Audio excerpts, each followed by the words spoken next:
up, everyone? Kaiju no Kami here with Cruellica and I. and we are here to talk about Ultraman Decker episodes 21 through 23. Yeah, we had to get through these 3 episodes before we get to the next clip show. Why is there a freaking clip show in the middle of battle when there's only 2 episodes left? Well, here's the question. Is this going to be episode 24? No, it's a special compilation. But it's still, they're leaving off into a clip show in the middle of a battle. Now, is middle spelled with a D or a T in your way? That's why I resaid what.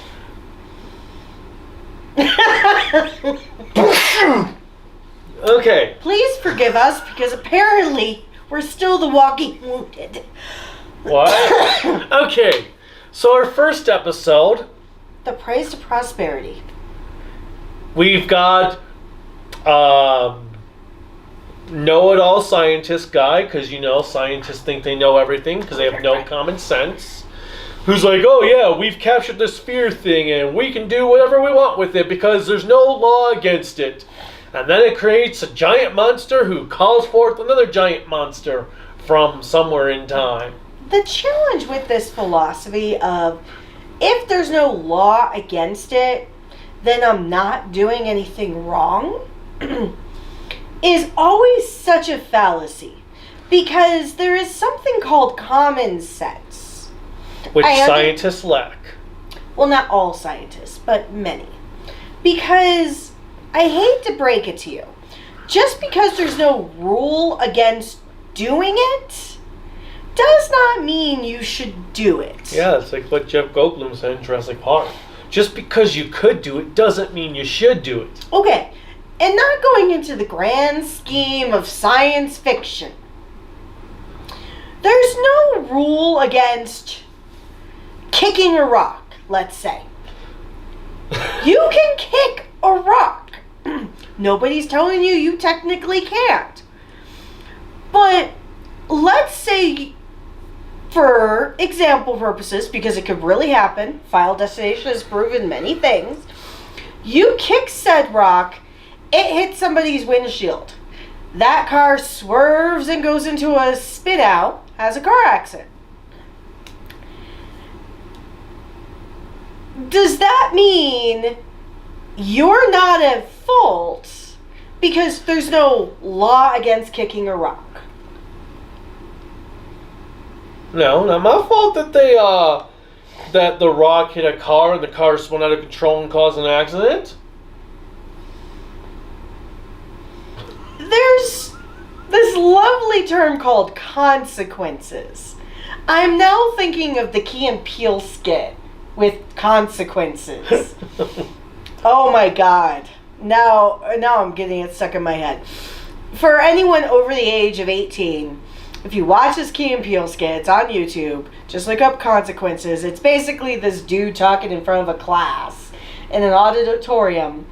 And he's talking about all these things. And it gets more and more and more unrealistic.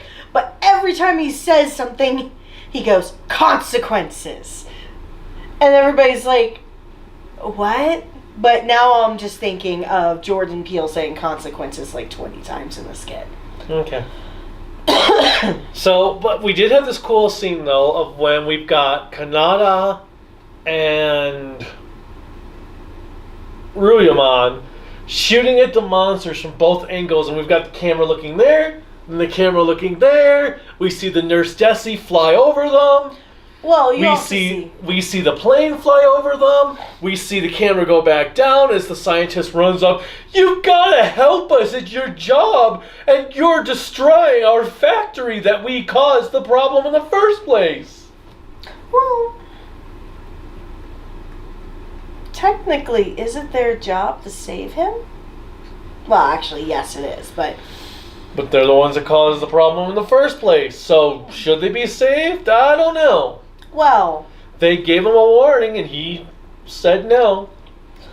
Well, he also... Consequences. he also made the most brilliant, astute comment. When the sphere wakes up, his comment was, "I thought it was dead."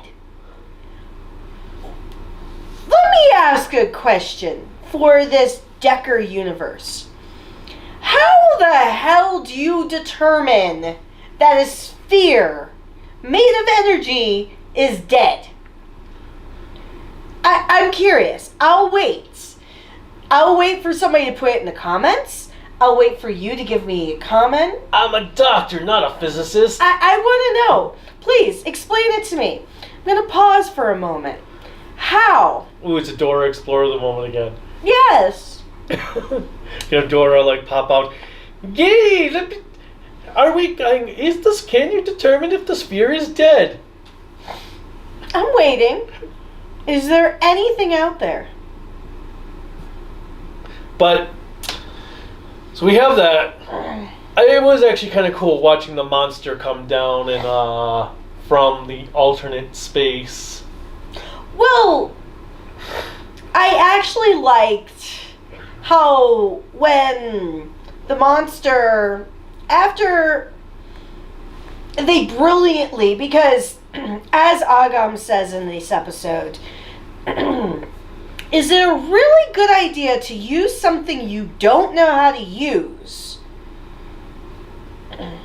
to kill something?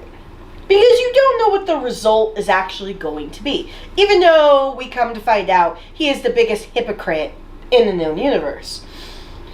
But they use the sphere, this technology, this S-plasma technology, to kill one of these sphere monsters. Or I say kill. Because you destroy, but basically, we get a thing moment where the living monster basically sucks up the dead monster and then starts to go through the process again of bringing down another monster. Yeah, it like sucks it up and then calls another one from the timeline. Which I did like this one because the other monster is decapitated because decapitation! Dinah, for some unknown reason, I was very confused, pops up and starts fighting the monsters because Kanata is having a question of,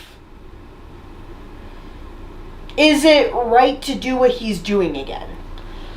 Yeah, that whole plot point doesn't make sense to me. I'm going to worry about what will happen in the future that I know that because we know about it, we can change it. Consequences. What happens now that snowball effects into the future? How about don't go to that planet in the future until Sphere is fully destroyed? Just saying. Well, but then again, we don't know what happens in the future to cause all of this. Like, maybe Agams coming to the past already changed the future because they're fighting Sphere now instead of later. Possible. But anyways, then we see Decker and Dinah fighting together. Decker hears in his head a comment from Dinah saying essentially that you can't worry about the future, you have to focus on today. And my comment during the viewing was, couldn't they afford to get Asuka's actor back? I don't know what Asuka's actor is doing currently at this time. He's appeared in multiple times in this series.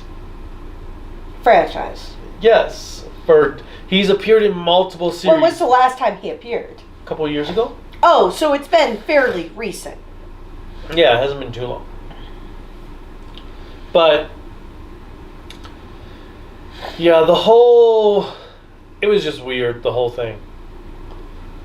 So then we get the next episode, which has the commander talking to Agams, and Agams giving the whole backstory of what happened with his wife and dog.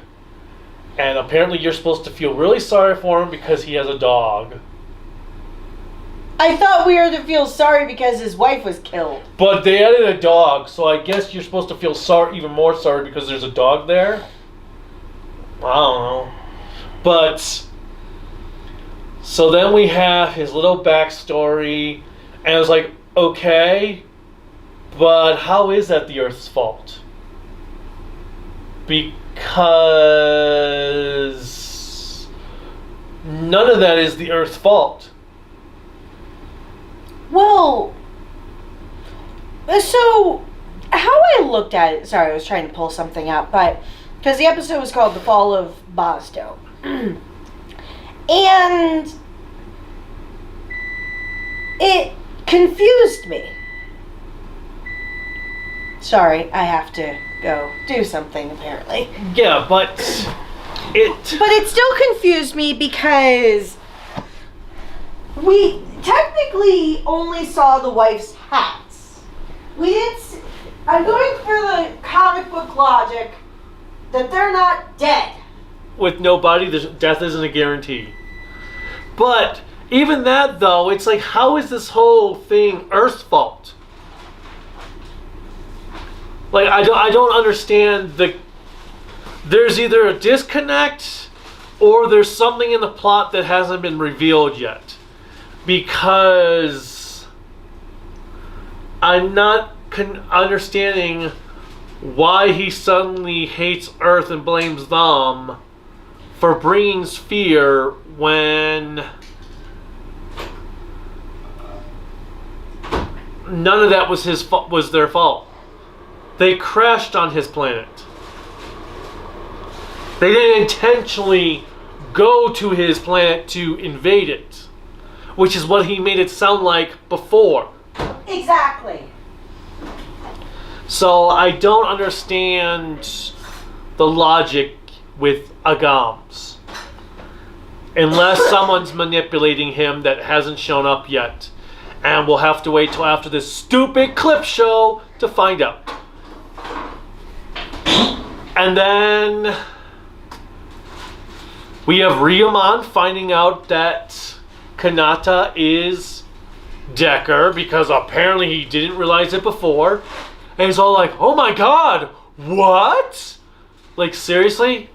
You didn't figure it out? Well, with how many times they've had close calls, I'm like, how did you not know?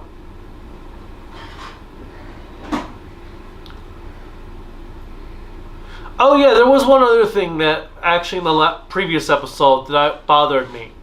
Oh, Okay, so when we've got the two monsters attacking the city after he pulls them down. Yes. It went to like a sunset.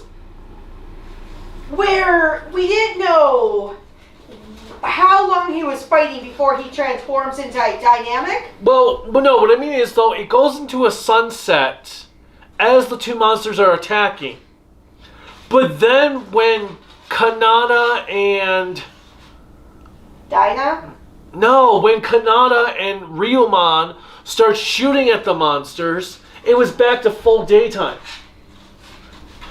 Well... Did I miss where it got night and then it was morning? No. I think that was an accident. Because, yeah, it was like sunset, and now suddenly it's back to midday. I'm like, confused on that. But, anyway. So, after... I'll be back in a second. Okay. Anyway, so...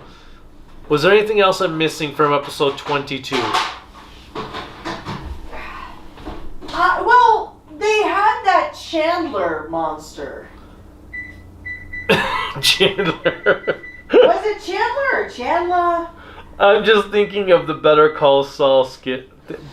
The talking toilet. Oh, God. Yes, Chandler, that's a good boy. Actually, do you got to get up again? If we're not done in like 15 minutes, yes. Okay. We'll probably be done. But I don't think there's anything else significant in... No, because... Well, we did see the sphere taking over Agams a little bit. And at the end of the episode, when Agams wakes up after... He doesn't remember who he is. Yes. That's, I think, the biggest thing, because that's where episode 23 really starts off with. Yep. Agams is in prison. Kanata wants to talk to Agams because he's apparently not talking to anyone. And they're afraid he's going to go crazy. So Kanata's like, well, let me talk to him. And Ryuman's like, oh, good idea. Commander's like, okay, that's fine. And, well, compared to Kirano and Kanata, Ryuman is the most responsible of the trio. So if he says, well, I think it's a good idea, I could see where the commander is going to take his advice, so to speak. But yeah, and then he goes and talks about, once again, oh, we were, Well, we learn a little bit more about the fact that it wasn't just the Earth fighting against the sphere. It was Earth, Bazo, and a collective of other planets. So, it was kind of also Agam, not specifically unilaterally his fault, but we find out that it was through his and his other planet people, their arrogance, because they thought the technology they had could fight against Sphere. Because he even said that during the episode, that I truly thought what we had could win against Sphere. And the mother sphere. And the mother. And basically it was due to the mother that they lost. Which all it made me think of was Alien. But so I kind of feel like Agam's hatred of Earth is him basically reflecting his own personal guilt onto something else. Well, obviously, because it doesn't make sense. Well, when anybody feels immense guilt about something, we always project it on something else. Yes, but it doesn't make sense. As I said a little bit ago, it doesn't make sense that Earth is not responsible for the destruction of his planet. But in his mind, how I look at it from a storytelling perspective for this particular character is that because an Earth ship crash landed and the sphere was following him or them, that he's saying if Earth never crash landed onto our planet, this would have never happened. But you can't control that. I understand. Because the way he made it sound before is that Earth intentionally brought Sphere to his planet. And in his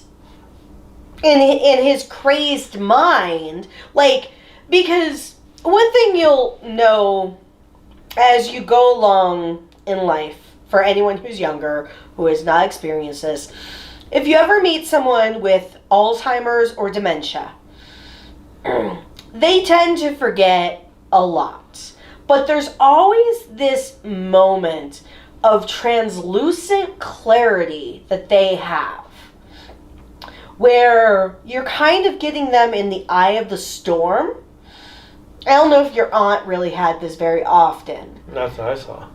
But there were times, and I saw it with some of my patients, but there were times where you would get a person where they would be crazed and crazed and crazed because they're sadly losing their minds.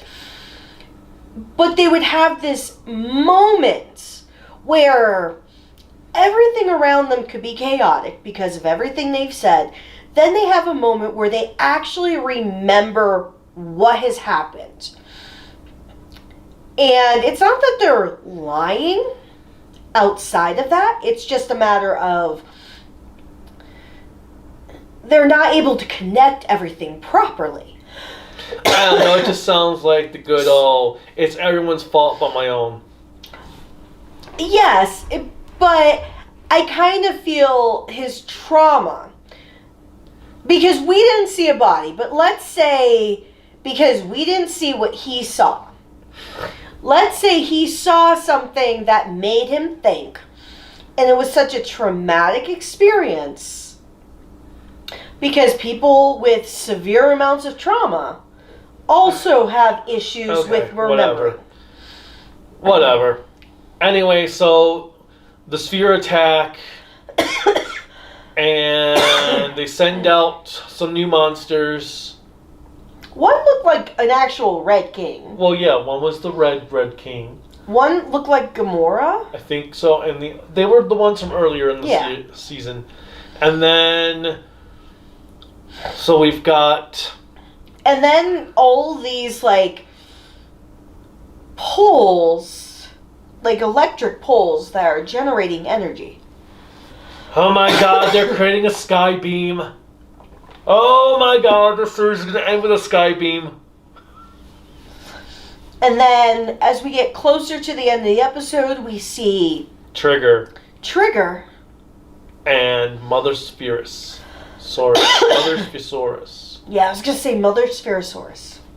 But it was like... And then, explosion and episode ends. And then we get a commercial for Clip Show.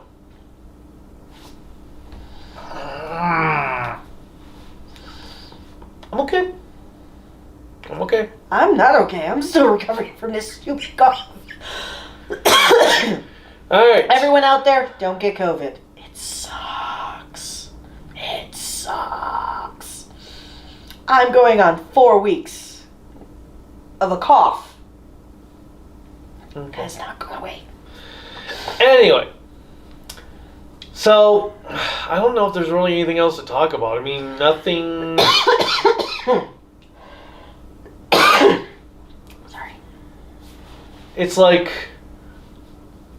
Stuff happened. It's like we had back at the beginning of the series. Stuff happened, and then the episode ended. And... Well, it wasn't like there was much character development or character growth. Oh, I figure that's over at this point. But... I guess we got some more plot development, but... Well, I feel like that's been sidelined now that we're having a clip show. Well, there's that. The momentum is now gone with a clip show in the middle of frickin' battle. I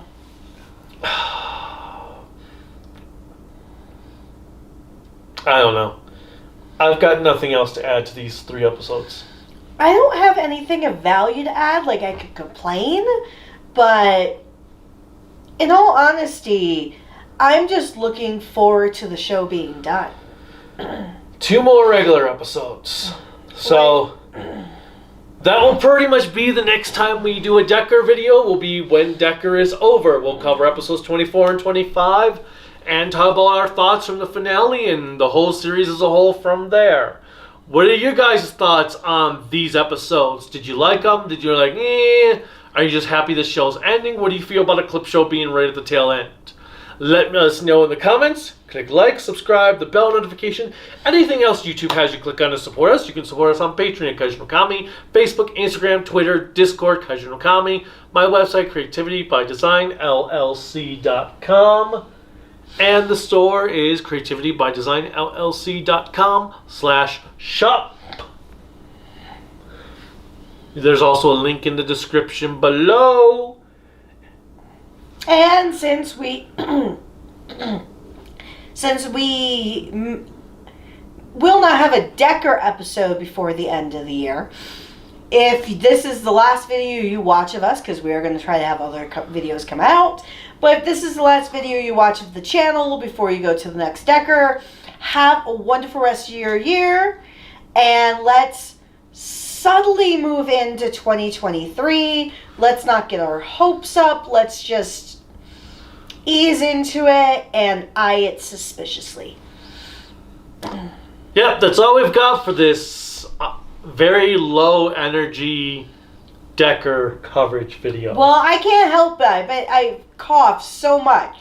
Like, there's probably about 10 minutes of video we can't show you because it was just me coughing.